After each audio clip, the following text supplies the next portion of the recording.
Well, President Biden just wrapping up his high stakes press conference where he took questions from reporters on the final day of the NATO summit. The president tried to reassure members of his own party, calling him to step aside after his performance in the debate.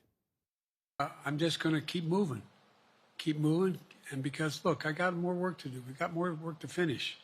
There's so much, we made so much progress. Think about it. Think about where we are economically relative to the rest of the world. Name me a world leader who wouldn't want to trade places with our economy. We've created over 800,000 manufacturing jobs, 1.5 million.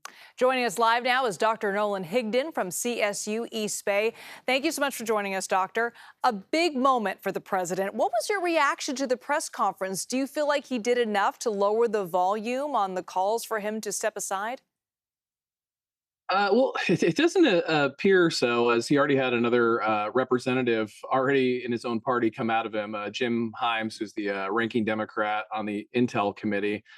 From a stylistic point of view, I thought Biden's performance was much better than the debate. I thought it was also better than the Stephanopoulos interview, but he still stumbled over some words, and he showed some signs of aging that I imagine critics are going to point to, like coughing, weak voice, sometimes coming off ornery or defiant. So I think that some of those things will definitely be picked up upon and commented on in the days ahead. Just feels like every single day he's had to face some sort of test because people are going to be looking very closely at his mannerisms, how he speaks.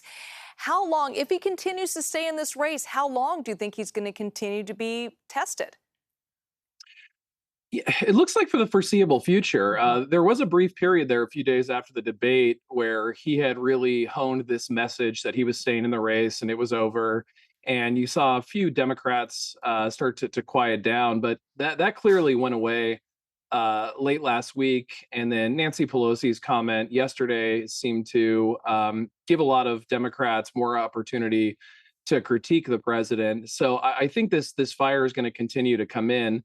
I think things like poll numbers, which he denied are important tonight, I think those are going to play a pivotal role if he does decide to drop out. But more importantly, I think the donor class is going to play a major role here.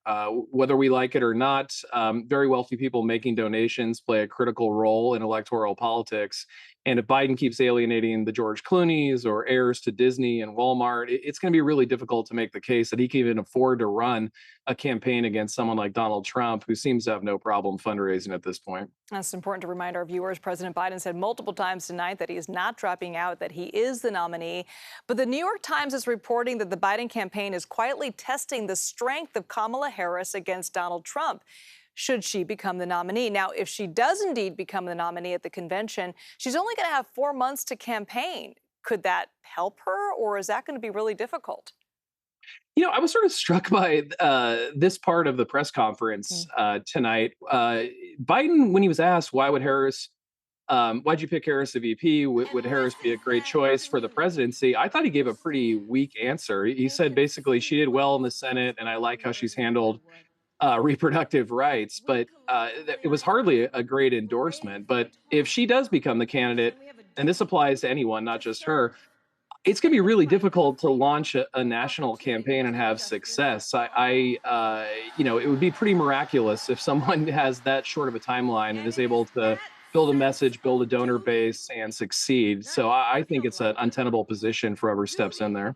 Now, if Biden does stay in the race, and it says again that he definitely is intending to, how is it going to impact the local races here in California? I think it's gonna play a big deal.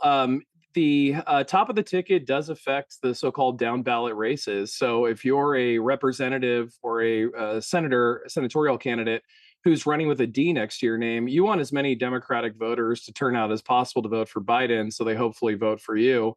If Biden continues to alienate voters or move voters to other parties, then you're begging for a split ticket, which means that the voter would vote for a presidential candidate who's not Biden, but would then vote for the Democratic representative.